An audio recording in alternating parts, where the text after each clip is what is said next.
네, 누군가의 말을 통해 시장의 이슈를 알아보는 말말말 시간입니다. 네, 오늘은 먼저 트럼프 대통령입니다. 지금 미국의 코로나19 환자는 3만 명이 넘었습니다. 백악관과 의회 내에서도 확진자가 나왔고 하원에서는 2명의 의원 그리고 상원 공화당 의원 1명도 양성 판정을 받았습니다. 다행히 트럼프 대통령이나 마이크 펜스 부통령 부부는 음성 판정을 받았다고 하는데요.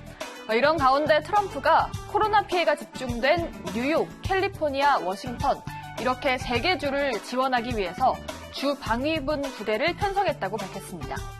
미국의 주방위군은 평소 생업이나 학업에 종사하다가 국내에서 물리적 충돌이나 재난이 발생하면 소집이 돼서 주지사 지휘에 따라 근무합니다. 이렇게 주방위군을 동원해서 코로나19 대응 활동을 하는데 필요한 자금을 지원하겠다는 것입니다. 응급센터도 지원하겠다고 밝혔고요. 앞서 트럼프는 뉴욕과 워싱턴을 재난지역으로 선포했었는데 캘리포니아도 곧 재난지역으로 선포될 것이라고 밝혔습니다. 대통령이 재난지역으로 선포하면 구호나 복구에 드는 비용을 연방정부가 지원하게 된다고 하네요. 다음은 백악관의 국가경제위원회 레리 쿠드로 위원장입니다. 미국이 지금 GDP의 10%에 달하는 2조 달러를 들어서 경기 부양책에 나섰습니다. 지난주까지만 해도 1조 달러 규모이던 부양책을 대폭 늘리는 것이죠. 2008년 금융위기 당시 부양책이었던 7천억 달러를 크게 넘어서는 규모입니다. 이 부양책이 확대된 건 초대형 위기 전망이 더 많이 나오기 시작했기 때문입니다. 골드만삭스는 미국 경제 성장이 1분기에는 마이너스 6%, 2분기에는 마이너스 24%로 위축될 것이라고 경고했습니다. 최악의 기록은 1958년에 마이너스 10%였는데 이걸 대폭 밑도는 전망이죠. JP모건도 2분기 GDP가 14% 감소할 것으로 전망하고 있고요. 또 지금 3.5%인 실업률이 앞으로는 9%까지 오를 것으로 예상하고 있습니다. 지금 유럽에서도 각국이 GDP 10%를 넘는 대규모 부양책을 추진 중입니다.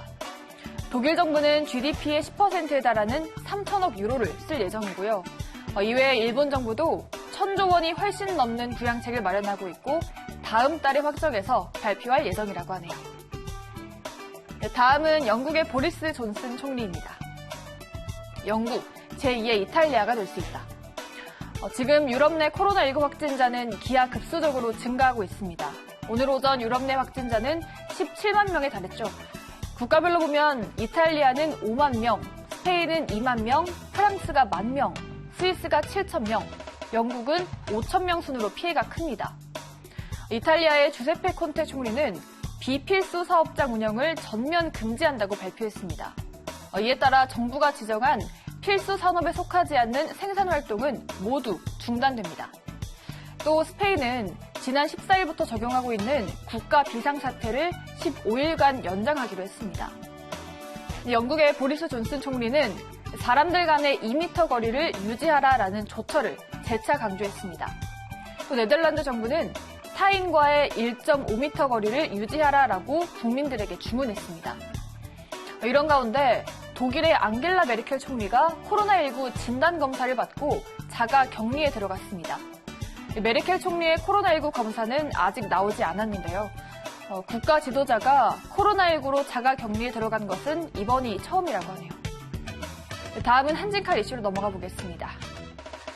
네, 조현아 전 부사장입니다. 사내 사회이사 후보 반대한 한진칼 악의적이다. 네, 지금 한진그룹 지주사인 한진칼의 정기 주주총회가 일주일 앞으로 다가왔습니다. 이 경영권 분쟁을 벌이고 있는 조원태 회장과 조현아 전 대한항공 부사장의 대립 구도가 이어지고 있죠. 조 전 부사장을 포함한 3자 연합은 사내 사회이사 후보를 반대한 한진칼의 주장은 악의적이다라고 비판했습니다.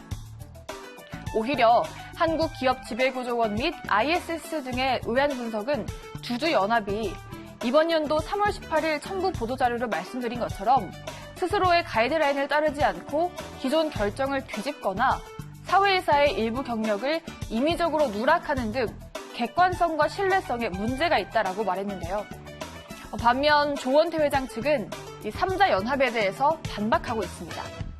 한진그룹은 항공기 기재 보유 구조상 당기 순이익이 수익률의 유일한 기준으로 사용이 될 수 없다며 오히려 기업 이익 창출 능력의 지표 중 하나인 영업이익의 경우 매년 흑자 행진을 기록 중이다라고 말했습니다.